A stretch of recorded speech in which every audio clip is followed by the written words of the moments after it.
اللهم صل وسلم على الرسول وآل النبي العظيم. أعوذ بالله من الشيطان الرجيم. بسم الله الرحمن الرحيم. والصلاة والسلام على سيدنا Muhammad وآله الطيبين الطاهرين. En el nombre de Dios, el compasivo, el misericordioso. Que las bendiciones de Dios sean con el profeta del Islam Muhammad y los inmaculados imames de su descendencia. En esta novena clase sobre el tafsir, la exégesis del Sagrado Corán y sus fundamentos y métodos, hablaremos acerca de los niveles de claridad en el sentido expresivo de las aleyas del Sagrado Corán. En la clase anterior habíamos visto que hay dos formas de abordar este tema o de comprender este tema del Zahir y el Batin del Corán, del aspecto manifiesto y el aspecto oculto del Corán. El primero era abordar el tema desde una postura o desde un análisis de carácter ontológico, o sea, considerar que los aspectos ocultos son realidades que, como capas de realidades a los cuales se va accediendo mientras una persona avanza en su conocimiento, en su espiritualidad, en sus prácticas, etcétera, etcétera. Y la otra forma de abordar el tema era desde un aspecto semántico, o sea, hacer un análisis acerca de las expresiones y que estas expresiones, ver cuáles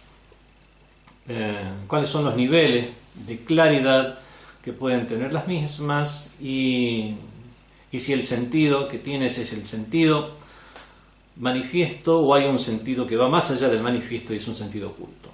Ahora vamos a hablar de los niveles de claridad en el sentido expresivo. ¿Significa que hemos elegido una de estas dos posturas? Bueno, hemos elegido la postura, el análisis desde el punto de vista semántico, al ontológico. Ya me había expresado al respecto en la clase anterior sobre que no existe contradicción entre una y otra noción, sino que en todo caso las dos nociones son complementarias. Y si bien lo que vamos a analizar ahora son las expresiones desde el punto de vista semántico, es porque desde el punto de vista ontológico lograr acceder a estos aspectos ocultos requiere de vivencia. Y esta vivencia, la delegamos a las prácticas, a los esfuerzos de carácter espiritual, cognitivo, religioso, etcétera, etcétera. Y lo que haremos ahora es ya no la parte de la vivencia, sino lo que corresponde a la erudición, o sea, la cuestión académica del significado de las expresiones. Trataremos lo que corresponde al significado de las expresiones desde el punto de vista semántico, por supuesto. Y es por eso que ahora veremos esto. Niveles de claridad en el sentido expresivo de las aleyas del Sagrado Corán. Nos vamos a valer aquí de postulados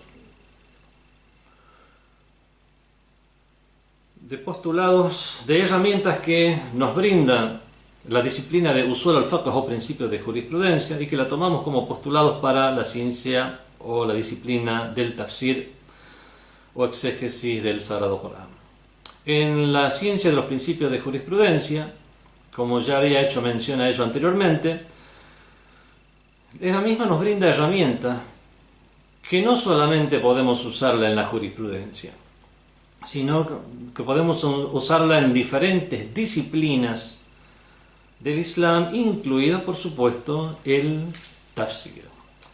En los principios de jurisprudencia se hace un análisis semántico de las expresiones y analizamos cómo hay algunas expresiones que son explícitas, otras que no son explícitas, que son simplemente manifiestas o aparentes, otras que son ambiguas, etc. Y este es el tipo de estudio que vamos a realizar ahora, o análisis que vamos a hacer ahora, y es por eso que nos vamos a valer de los resultados de esa disciplina. Las expresiones podemos dividirlas en dos. Primero, aquellas expresiones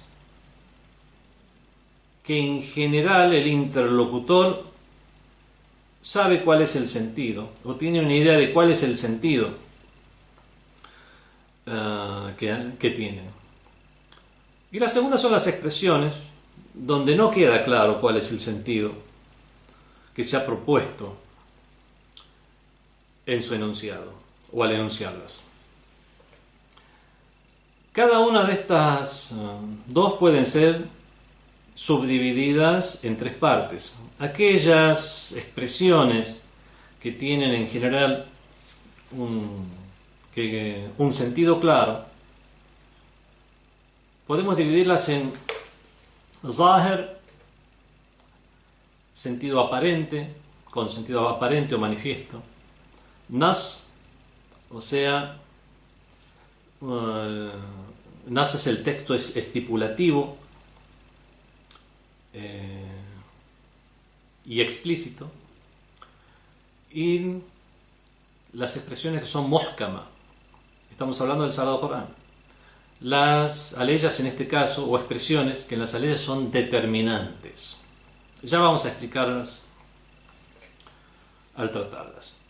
Y entre aquellas expresiones cuyo sentido no es claro, están las que tienen jafá, las que son jafía, o expresiones que no son claras en general, cuyo sentido no es claro. Eso podemos traducirlo de esta manera: jafí, oculto, velado. Están las expresiones que son mujmal. Mujmal significa impreciso. Se ha dicho algo en general, pero no se ha especificado realmente a qué se refiere. Jafí, mujmal y mutashabih, aquellas que son alegóricas, que reconocemos que son alegóricas, por lo tanto la expresión lingüística que fue usada no fue usada en su sentido real, sino en un sentido alegórico. Vamos a analizar entonces estos seis niveles de claridad o no claridad en el sentido expresivo de los versículos, expresiones y vocablos del Sagrado Corán. Una expresión es zahir, es manifiesta o aparente cuando decimos que tiene un aspecto zahir y queda un aspecto que no es zahir. Por lo tanto, existirían posibilidades que el sentido procurado por el creador sea ese aspecto que no es aparente. La persona que ha realizado estudios de usul al-fiqh o principios de jurisprudencia puede llegar a comprender más textos de sabios cuando se refieren a leyes del Sagrado Corán, a hadices o narraciones, cuando por ejemplo en sus análisis escriben que tal expresión es zahira fi kada, es zahir fi kada, es manifiesta o aparente en tal sentido. Se refiere a que existe más o menos 70 y tantos, un 80% de probabilidades que se refiera a tal sentido, existiendo un 20% de probabilidades que se refiera a este otro sentido. Y lo que tomo en primer lugar, mientras no haya un indicio, es el sentido aparente. A veces dice هذه العبارة ظاهرة في كذا, esta expresión es zahir en tal sentido. Y a veces no dice que es zahir, sino que dice que es azhar, que significa azhar. El superlativo, en árabe afdal al-tafdil, se realiza en árabe de la siguiente manera, siguiendo el siguiente modelo. Kabir es grande, Akbar es más grande, Sagir es pequeño, Asghar es más pequeño, Zahir es manifiesto o aparente, Azhar es más manifiesto o más aparente. Cuando el sabio, o la persona que hace los estudios, el erudito, llega a la conclusión que una frase es azhar en tal sentido, significa que existe más o menos un 50 y tanto, 60% de probabilidades que tenga ese sentido.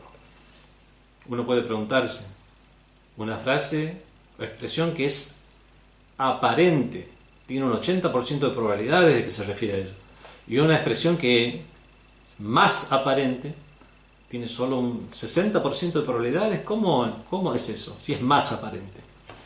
Tenemos que comprenderlo de la siguiente manera. Decimos que una expresión es zahir cuando del 100% de probabilidades hay un 80% de que se refiere a un sentido, decimos que ese sentido es zahir, es el aparente, y hay otro que no es aparente. Y cuando decimos que una expresión es azhar, significa que hay dos expresiones, zahir y otra zahir, las dos son zahir, solo que hay una que es un poco más de probabilidades, una es azhar. Si fuera más de 50 y tanto, 60%, ya sería mucho más. Lo que quedan son muy pocas probabilidades, ya no podemos decir que es un sentido aparente. No, decimos que las dos tienen un sentido aparente, solo que una es más aparente, es solamente un poco más. Por un poco más de probabilidades que decimos que es más aparente. Entonces tenemos dos sentidos, los dos aparentes, y uno es más aparente que otro. Y tomamos, mientras no haya un indicio, tomamos el que es más aparente, dejando el que es menos aparente a consideración si es que se presenta un indicio. Y de esta manera vemos cómo una persona que ha realizado estos estudios puede llegar a hacer estos análisis minuciosos en detalle para ver qué tanto puede considerar un sentido o no. Si dice zahir, 80 y tanto por ciento, 80%, si dice azhar o más manifiesto, únicamente un 60%. En general, una expresión es zahir o aparente cuando tiene, además de su sentido aparente, otro sentido que no es el aparente. Pero ante la falta de evidencias o indicios, el que se toma como norma es el sentido aparente. Podemos dar ejemplos de estas expresiones aparentes en el Sagrado Corán, ya con la aleya del Corán que dice A'udhu billahi minash shaitanir rajim, bismillahir rahmanir rahim, wa ma atakumur rasulu fakhuduhu wa ma nahakum anhu fantahu. Aquello que os trae el mensajero de Dios, tomadlo, y aquello de lo cual os veda, absteneos. Una persona que hace un estudio de esta aleya, un sabio, alguien quiere hacer una exégesis del Sagrado Corán, lo primero que hace es ver la causa de la revelación de la aleya. Entonces, cualquier persona, cualquier sabio que ha estudiado el Islam, cae en la cuenta que esta aleya se ha revelado luego de una batalla cuando los musulmanes discrepaban en cómo hacer el reparto del botín de guerra. Los musulmanes tuvieron varias batallas contra idólatras, contra personas, grupos que se les oponían, incluso contra imperios vecinos en esa época. Y obviamente, al vencer en las batallas, dejaban tras de sí los enemigos armamento, escudos, armaduras, caballos, camellos, etc. Y eso era tomado como botín de guerra. El reparto de este botín de guerra, al haber una discrepancia, es revelada la ley del Corán que dice: aquello que os trae el mensajero, aquello que os dice el mensajero, esas órdenes y preceptos que da a este respecto, que es el reparto del botín de guerra, tomadlo. Es el mensajero el que va a decidir cómo es el reparto. وَمَا نَهَاكُمْ عَنْهُ فَانْتَهُوا. Y aquello de lo cual os veda, absteneos. Absteneos de aquello de lo cual os veda. Entonces, tenemos suficientes indicios contextuales que nos hacen ver que el significado aparente, primario de esta ley es obedecer al mensajero en aquello relacionado al reparto del botín. Pero existe también un significado que va más allá del aparente, que es el de obedecer al mensajero en general, ya no solo en lo que hace al reparto del botín de guerra, sino en general en sus preceptos cuando se refiere a ley divina, en sus orientaciones cuando se refiere a alguna cuestión de creencia. En creencia no hay imposición, es solo orientación. En seguirle en aquellas cuestiones de carácter moral y ético, etc. Y de esta manera no nos restringimos, sino que existe un significado que va más allá del aparente, que es el de obedecer al mensajero en general. Este es un ejemplo fácil, es un ejemplo intuitivo, es un ejemplo claro, pero que nos sirve como botón de muestra para ver cómo es el análisis que se hace de las expresiones. Obviamente hay otras que son más complejas. En cualquier caso, lo que entendemos es que hay un aspecto manifiesto de las leyes del Sagrado Corán que nos brindan pero al no ser explícitos, nos dejan la posibilidad de que o se refieran a otro sentido o que se refieran también a otro sentido. Nos deja abierta esa posibilidad. ¿Cómo podemos llegar a comprender que esa posibilidad nos ha quedado abierta dentro de esa expresión? Es usando ya estas herramientas que nos ha brindado la ciencia de los principios de jurisprudencia, que considera las relaciones entre las expresiones. Una expresión puede ser general o particular. Por ejemplo, el Sagrado Corán nos dice: "A'udhu billahi minash shaitanir rajim, ahalla Allahu al-bay'", Dios ha permitido la compraventa. Esto es algo general. O sea, todos los tipos de compraventa estarían incluidos en ella.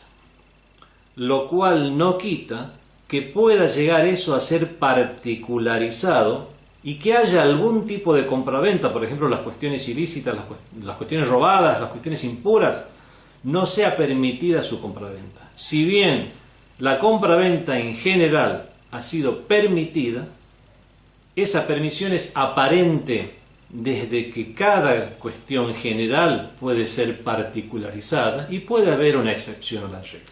Por lo tanto, no podemos decir que es explícita en que todos los tipos de compraventa son lícitos. No, la compraventa en general es lícita y existiendo el indicio se puede llegar a particularizar este juicio y considerar algunos tipos de compraventa como no lícitos. Ahora, entre una expresión general factible de ser particularizada, ¿qué es lo que tomamos en primera instancia? ¿Qué es lo que tomamos como norma? ¿Qué es lo que tomamos de manera primaria y elemental? Es la cuestión, es el tema general, es la expresión general. Y existiendo el indicio la particularizamos. El indicio puede estar en el contexto y o puede no estar en el contexto y estar aislado. Es muttasil o munfasil, estar en el mismo contexto o ser un indicio aislado, por ejemplo, un indicio de la razón, un indicio de otras leyes del Sagrado Corán diferentes a esta, etcétera, etcétera. Entonces las expresiones pueden ser generales y ser particularizadas, pueden ser absolutas y ser restringidas. Siguen el mismo, son análogas unas y otras. Depende de la forma en que son expresadas para considerarlas generales o absolutas o para considerarlas particulares o restringidas. En cualquier caso esto es intuitivo. Hay otras dos relaciones que también se estudian en la ciencia de los principios de la jurisprudencia, que en las expresiones se puede dar lugar a un urud. ¿Qué es el urud? Urud es cuando hay un juicio que se le da a un tema en particular, o un juicio que hacemos de una expresión en particular, y que esa expresión pueda llegar a ser factible de extender o restringir su tema. Por lo tanto, al extender o restringir su tema, lo que nos estará haciendo, eso hará que se expanda o restrinja el juicio o la consideración o el sentido, en este caso, de la expresión. Ejemplo. Lo vamos a dar un ejemplo de lo que es la Sharia o lo que es la jurisprudencia para que se entienda cómo se puede expandir un tema. También se puede restringir. Hablemos del tema de la sangre. La sangre en los libros revelados, en los libros sagrados antes del Sagrado Corán, así como en la Torá, así como en el Sagrado Corán mismo, se prohíbe la sangre. Se prohíbe la sangre, en el mismo Sagrado Corán lo dice de manera explícita, ya veremos lo que es un texto explícito, nos dice de manera explícita que se ha prohibido el consumo de la carne de cerdo, de aquello que fue sacrificado en algo fuera del nombre de Dios, de los embriagantes, de la sangre. La sangre fue prohibida. Hoy en día es lícito hacer transfusiones de sangre, por ejemplo, en el Islam. ¿Cómo es eso? ¿Acaso estamos contrariando los libros sagrados al decir que la sangre es prohibida para cualquier tipo de transacción, ya sea transacción comercial o de cualquier otra transacción de carácter social como la donación?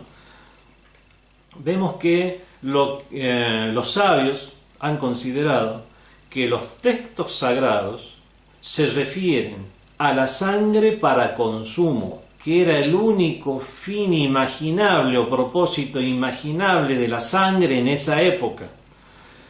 Al extenderse su tema, que es que la sangre ya no es solamente se restringe a un tema de consumo, ser bebida, usarla como alimento, sino que ya estamos hablando de salvar una vida con la transfusión de sangre humana, entonces el juicio de prohibición lo que hacemos es restringirlo únicamente a aquellos usos de la sangre que sean para consumo.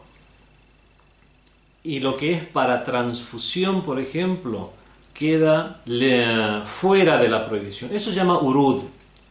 Expander o restringir un tema y en consecuencia se expandirá o restringirá el juicio relacionado al tema, y en este caso, que es el análisis de la claridad del sentido expresivo, es expandir o restringir el sentido que podemos llegar a comprender de las expresiones. Otra de las relaciones entre las expresiones o entre los juicios que nos brinda la ciencia de los principios de jurisprudencia es lo que se llama el hukuma. Hukuma significa la regencia.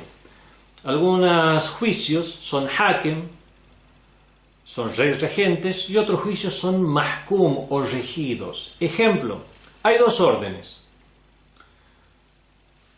Está la orden, por ejemplo, de rezar.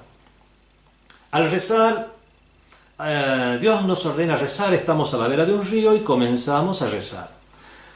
El rezo tiene una serie de rituales, están preceptuados, hay una obligatoriedad, es obligatorio seguir los rituales de una determinada manera. Entre los movimientos del rezo se puede hacer muchos takbir o engrandecimientos a Dios, pero el primero es obligatorio y se llama takbiratul ihram. ¿Por qué se llama takbiratul ihram? Este engrandecimiento a Dios, que takbir, se llama takbiratul ihram, porque entramos con ese engrandecimiento en un estado de ihram, en un estado de consagración a Dios, donde algunas cosas ya se vuelven haram para nosotros. Por ejemplo, no podemos cortar el rezo sin una causa valedera. No podemos dejar de estar orientados hacia la qibla o dirección a la Meca. No podemos hablar cuestiones que no tengan nada que ver con el rezo, etcétera, etcétera, etcétera. Ahora resulta, yo no puedo cortar el rezo, está la orden de realizar el rezo y de no cortar el rezo. De pronto alguien se está ahogando cerca de ese río en el cual yo estoy rezando. Y existe otra orden de Dios, que es la de salvar a una persona. Entonces, entre esas dos órdenes, la orden de rezar y la orden de salvar a una persona, si es que está en misa, en nadar, porque por ejemplo no arriesgo mi vida, es una obligación que yo salve a esa persona. Pero para salvar a esta persona tengo que dejar de cumplir con esta otra orden. No importa, no habrá ningún problema, porque la orden de salvar a la persona es hákima, es regente, rige sobre la orden de rezar, que en este caso en particular es mahkuma, es regida. Y podemos, así como entendemos la relación entre los juicios de la Sharia, podemos ver que puede haber este mismo tipo de relación entre las expresiones en el Sagrado Corán también.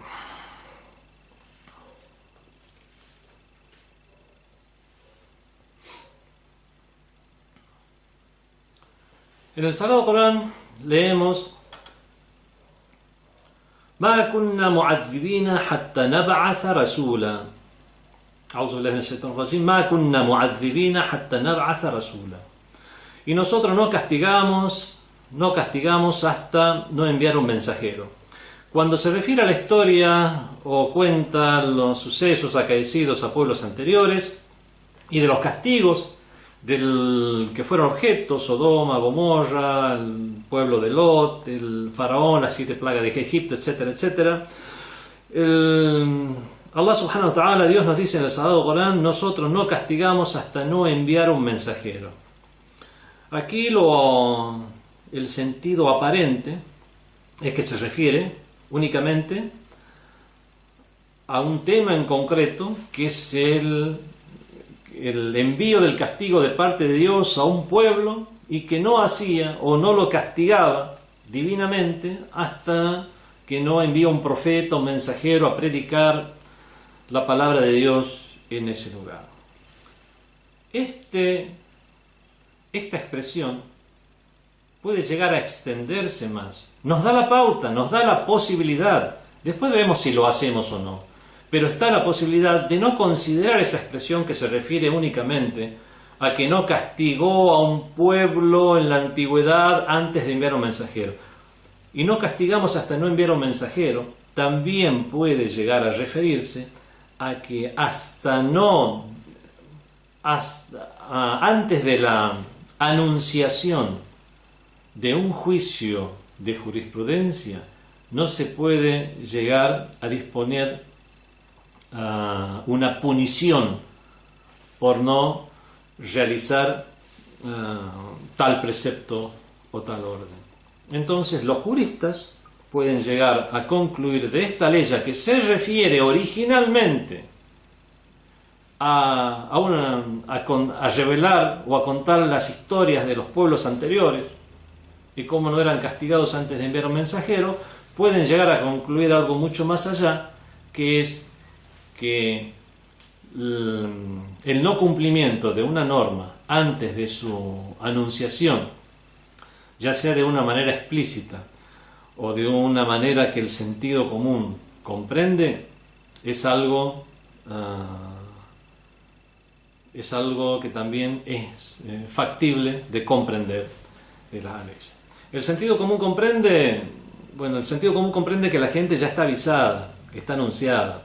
Por ejemplo, hay alguien hoy en día que vive en una ciudad, ya tiene la suficiente cultura, porque ve televisión, abre páginas de internet, sabe conducir un automóvil, y como sabe conducir un automóvil, se pasa una luz roja, no podrá decirle a la gente de tránsito: cuando pasé la luz roja del semáforo, yo no sabía para qué era el semáforo, pensaban que era como las luces de los arbolitos de Navidad. Muy difícilmente eso pueda llegar a ser aceptado como válido, decir: a mí no me avisaron. Pero hay otras cuestiones que ya son mucho más complejas, donde sí una persona puede llegar a exponer la falta de conocimiento o que no se ha anunciado de manera pertinente como para que una persona esté al tanto del precepto, de la orden, y de esa manera no ser objeto de punición ni en este mundo por la Sharia ni en el más allá, cuando sea el día del juicio final. Entonces vemos que más allá del sentido aparente de la ley,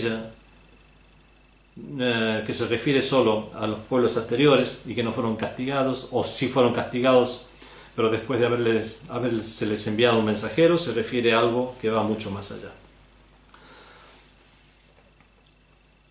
Otra de las relaciones que podemos llegar a considerar entre las expresiones o entre una expresión y su sentido es la relación sentido real y sentido alegórico. Existen en todos los idiomas palabras que son usadas de manera alegórica, vocablos, expresiones que son usadas de manera alegórica y no con su sentido real. La palabra asad. Asad en árabe, en castellano significa león.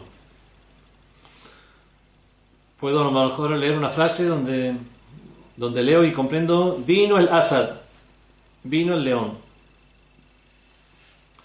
En idioma árabe se usa también la palabra asad de manera alegórica para referirse al hombre valiente. Lo encontramos en la historia del Islam. A Hamza, el tío del profeta, Ridwanullah ta'ala alayh, le decían el león de Dios, Asadullah. Al imam Ali ibn Abi Talib después también se le dijo Asadullah, el león de Dios.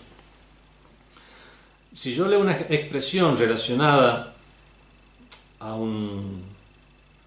la historia del Islam o en las narraciones del profeta, una frase leo, vino el Asad,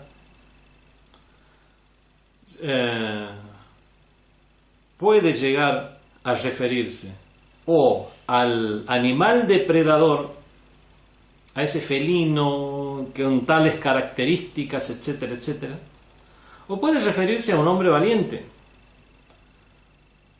Mientras no exista un indicio, voy a considerar que la expresión fue usada en su sentido real y se refiere a un animal. Ahora, si el indicio, existe un indicio como por ejemplo, vino el león, ese león que llevó el mensaje de humanidad del Islam al sur de la península arábiga y de esta manera se islamizaron, obviamente no se refiere al animal depredador. Será indicio más que suficiente para saber que se refiere al imam Ali ibn Abi Talib alayhi salam, llamado el león de Dios.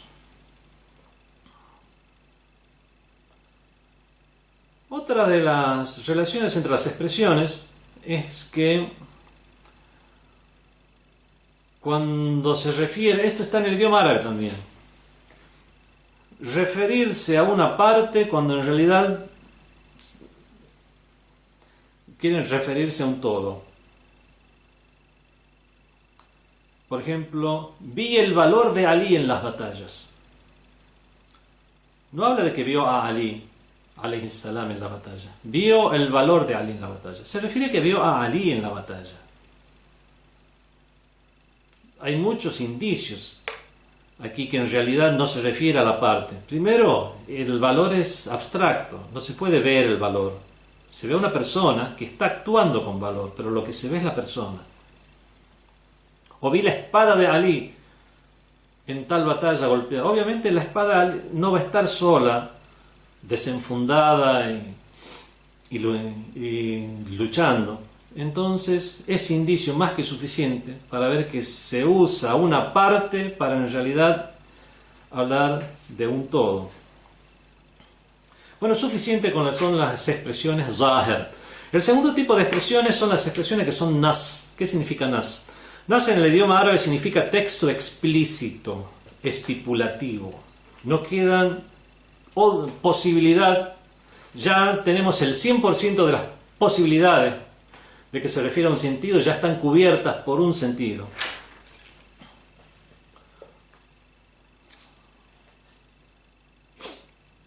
Por ejemplo, en esta ley ya que habíamos analizado anteriormente, ahallallahu al-bay' wa harrama ar-riba, Dios ha permitido la compraventa y ha hecho ilícita la usura. Es explícito el tema de que hay una diferencia entre la usura y la compraventa. No hay ninguna duda al respecto. En la misma ley del Sagrado Corán leemos ذَلِكَ بِأَنَّهُمْ قَالُوا إِنَّمَا الْبَيْعُ مِثْلَ الرِّبَا. Eso es porque ellos, los idólatras, antes del Islam, con las normas que tenían antes del Islam, بِأَنَّهُمْ قَالُوا إِنَّمَا الْبَيْعُ مِثْلَ الرِّبَا.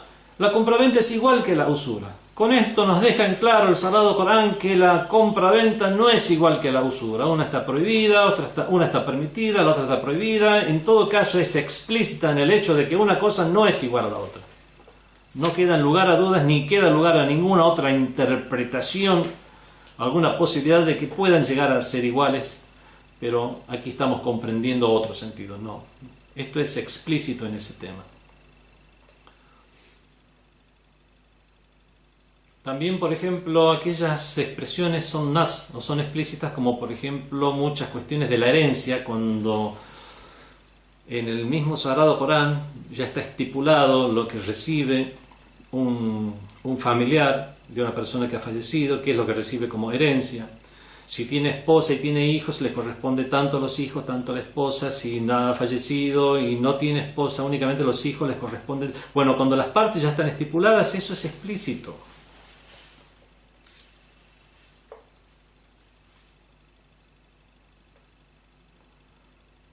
No vamos a extendernos, porque se puede hablar mucho más sobre el aspecto que es nas, que podría caberle una interpretación, podría caberle a este sentido el hecho de que haya sido objeto de nasaj, o sea, de abrogación. En el Sagrado Corán tenemos a leyes abrogantes, a leyes abrogadas. Bueno, esto es algo que ya escapa. Hay leyes que son nas, algunas veces solo por sus expresiones, otros por sus expresiones y en el contexto en que fueron revelados. Para conocer que algo es estipulativo y explícito, no solamente nos valemos de la expresión, si bien es lo que mayormente se tiene en cuenta, también las causas de la revelación, cuando ya no queden dudas acerca de su causa, no haya ninguna discusión al respecto, y las condiciones históricas también hay que tener en cuenta al momento de la revelación de la ley del Sagrado Corán. Pasemos al tercer tipo de expresiones, que son las expresiones muhkam. Entre aquellas expresiones que también hay una claridad respecto al sentido que poseen, están aquellas que son muhkam o determinantes. Este es un vocablo que se usa en el mismo Sagrado Corán. Cuando se habla de las leyes del Sagrado Corán, se dice que algunas son muhkama, son determinantes, y otras son mutashabiha o alegóricas. Ya veremos después las alegóricas. Las muhkamas son las determinantes.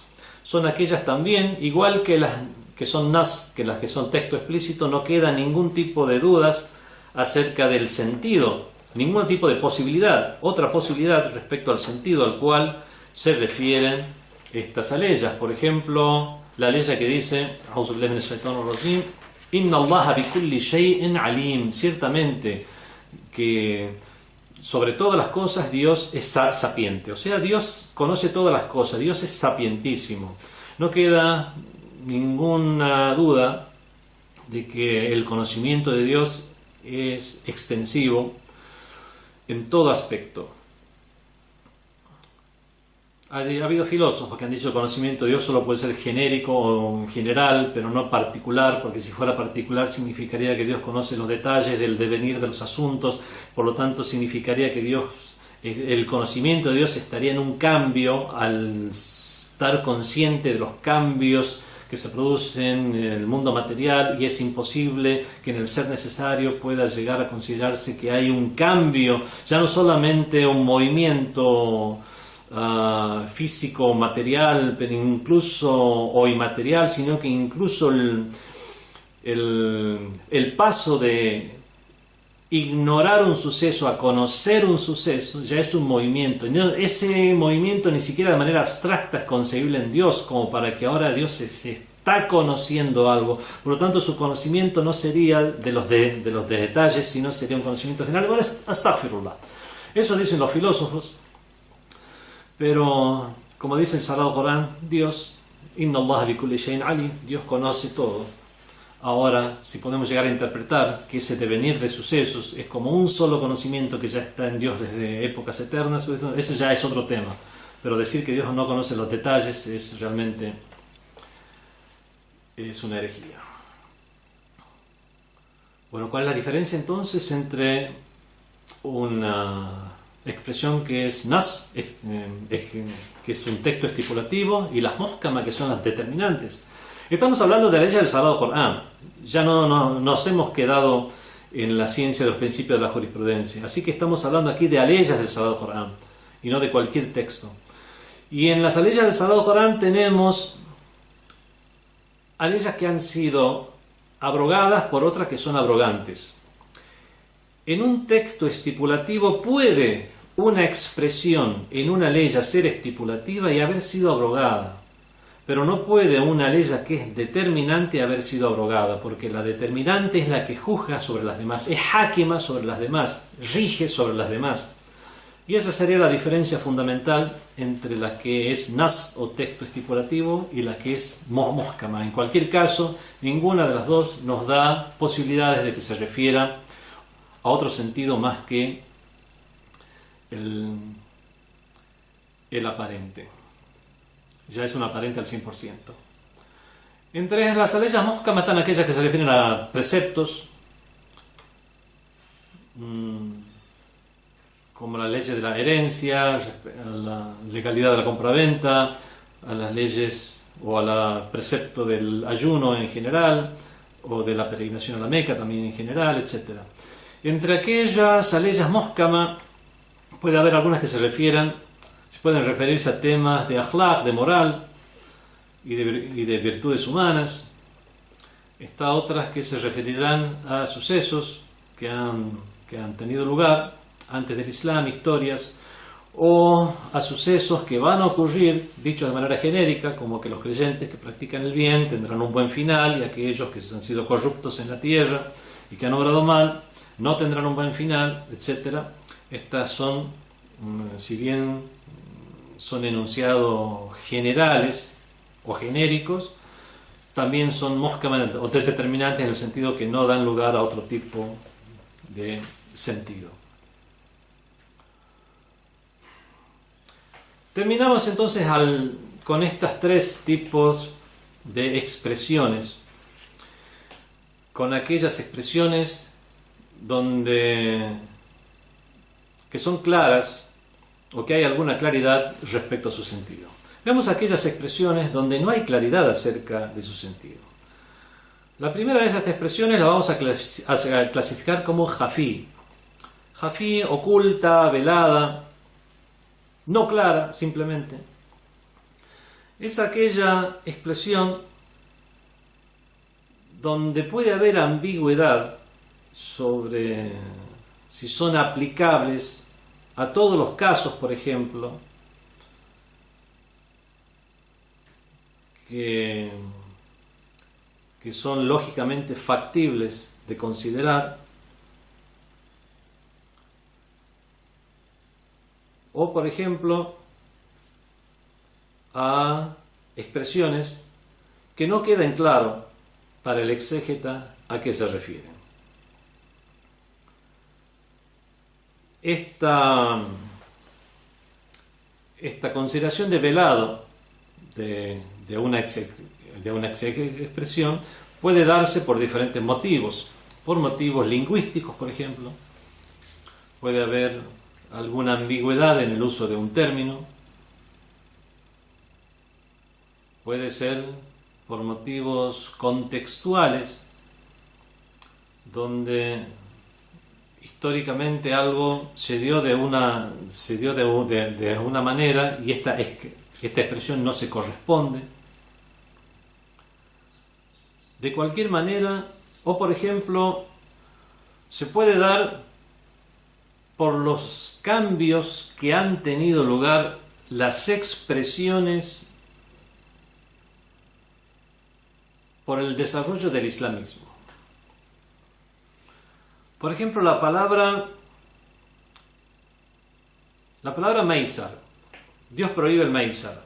Maizar era un tipo de juego en particular que tenían los árabes. Cuando decimos que está prohibido el Maisar, ¿significa que está prohibido solo ese juego en particular? ¿O todo juego es aplicable la palabra Maisar después a cualquier tipo de juego de azar? ¿O no solo al juego, no a todos los juegos que incluyan un azar, sino a los juegos que sean por dinero y que usualmente se comprende que se juegan por dinero? Entonces puede haber una ambigüedad que ya no vuelve al Sagrado Corán, ya no es culpa del Sagrado Corán, es por la evolución del idioma. Entonces la persona tiene que estudiar, convertirse en un erudito acerca de la evolución del idioma para alejar ese aspecto velado que puede llegar a tener. Algunas expresiones como la palabra shahid. Hoy en día uno le pregunta a un árabe parlante ¿qué significa shahid? Uno dice mártir. Bueno, vemos que en el Sagrado Corán dice que Allah, Dios subhanahu wa ta'ala, Dios bikulli shay'in shahid, es shahid por sobre todas las cosas, es mártir por sobre todas las cosas. La palabra shahid no fue usada en ninguna parte del Sagrado Corán con el sentido de mártir. Esto es una acepción que cobró la palabra shahid tardíamente, o por lo menos posteriormente a la época de la revelación. Shahid aquí significa ser testigo, dar un testimonio. Entonces, al ver que lingüísticamente tiene un aspecto que no es claro, esto no es algo que vuelva al Sagrado Corán, sino al uso y acepción que adoptaron los musulmanes posteriormente. Y así tendremos expresiones en el Sagrado Corán que inicialmente tendrán un jafá o un aspecto no claro. Otras expresiones son mujmal. ¿Qué significa mujmal? Mujmal es cuando algo es dicho de manera general o genérica y no se habla de detalle. Por lo tanto, podemos traducir mujmal como una expresión que es imprecisa. Una expresión imprecisa nos puede dar lugar a diferentes posibilidades en su aplicación.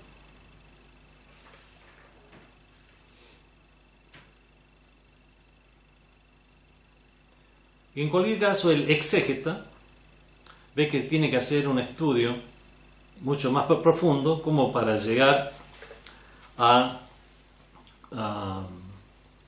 considerar un sentido en particular.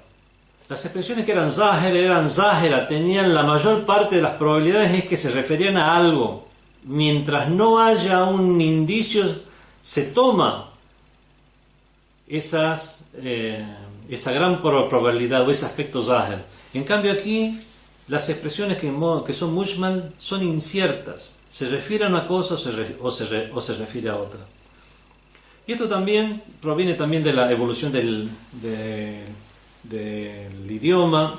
También es porque las leyes del Sagrado Corán son reveladas para personas de diferentes niveles intelectuales.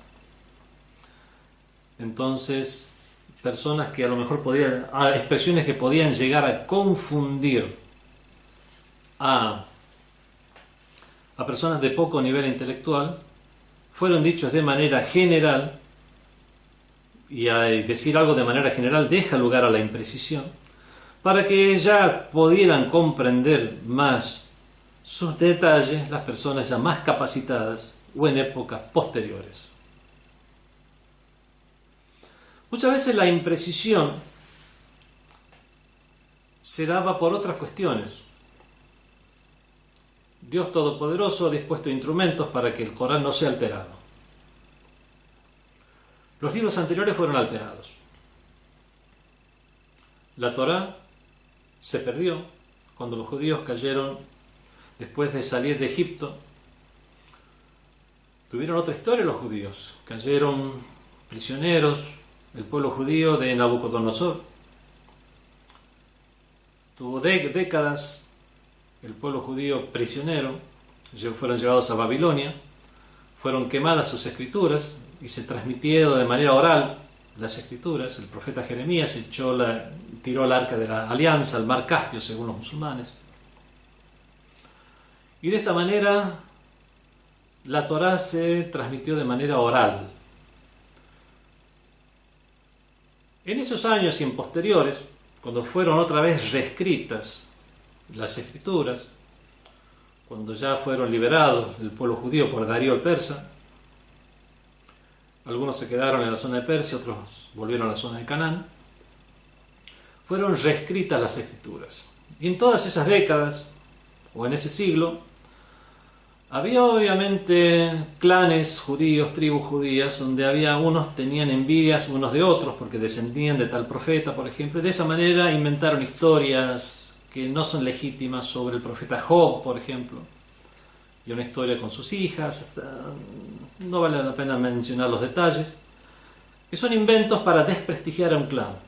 Y de esta manera quedaron asentados cuando fueron otra vez escritos ya los libros sagrados. De cualquier manera, el solo hecho de que haya 600 Biblias hoy en día es un claro testimonio de las diferentes versiones que hay ahora, mucho más en el pasado. Lo mismo pasó con el Nuevo Testamento, el primero de los cuales fue escrito aproximadamente en el año 80 después de Cristo, después el año 100 y tantos, los demás, y había muchos evangelios hasta que después en los concilios fueron considerados canónicos 4 evangelios y los demás apócrifos, que no significa falsos, sino significa no reconocidos por la Iglesia.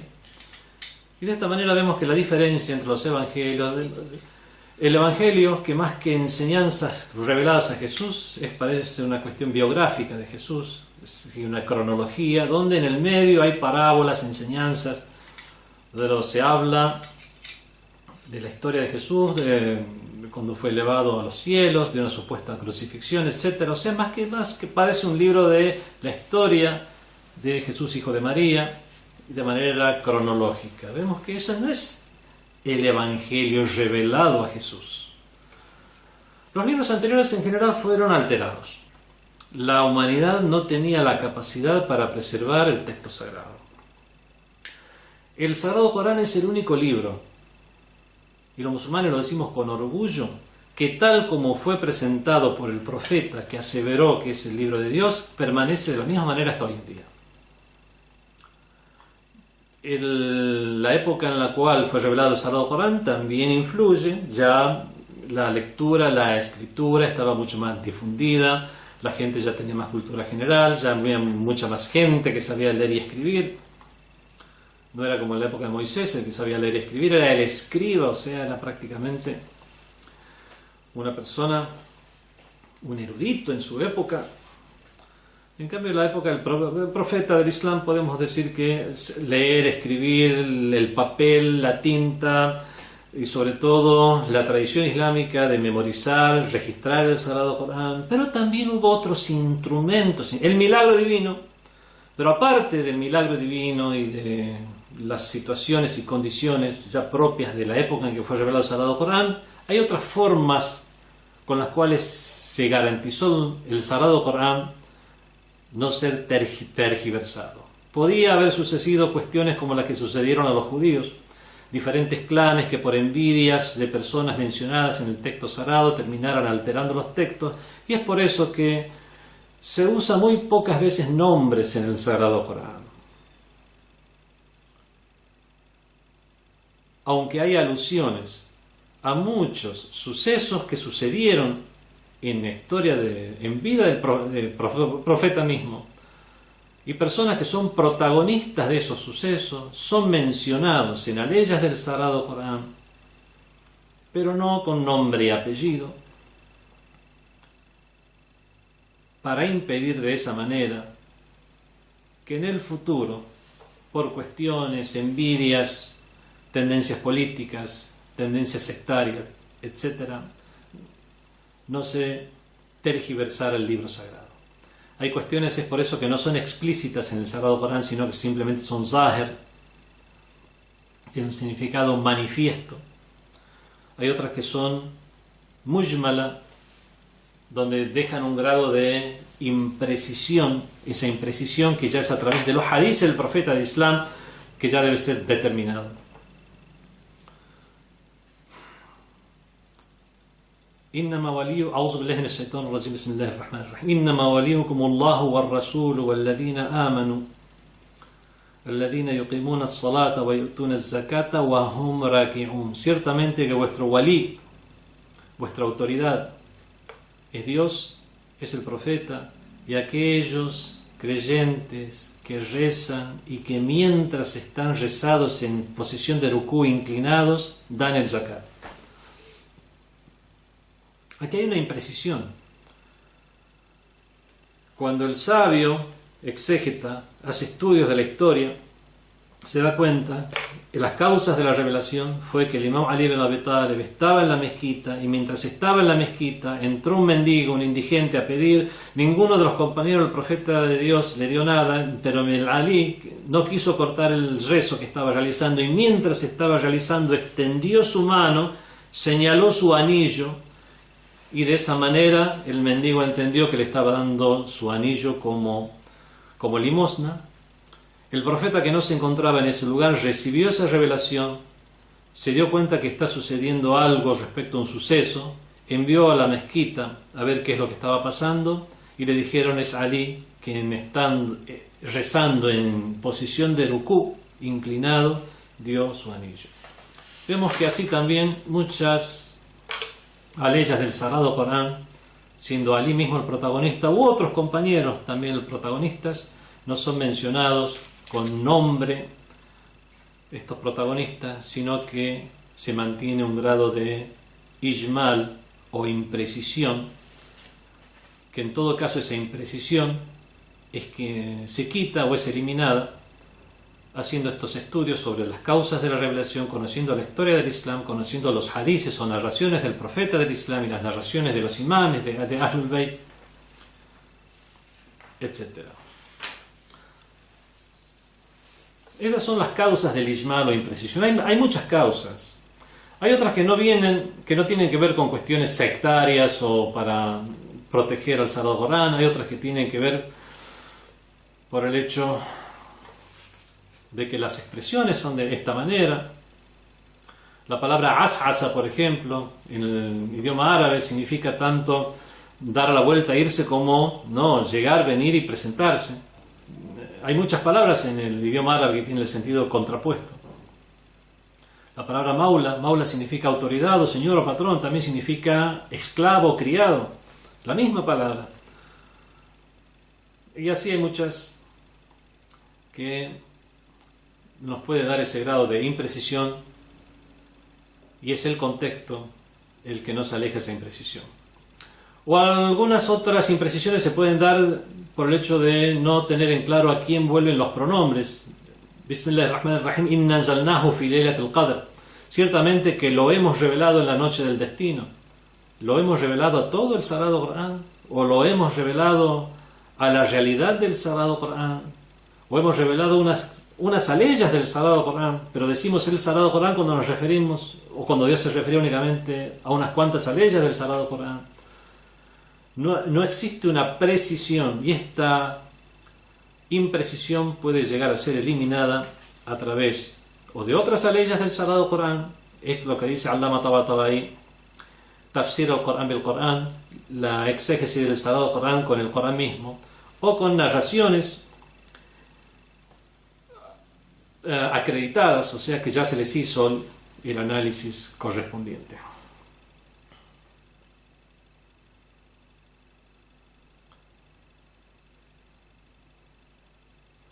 Otra ley del Sagrado Corán, por ejemplo, tenemos وَلَوْ نَشَاءُ مِنْكُمْ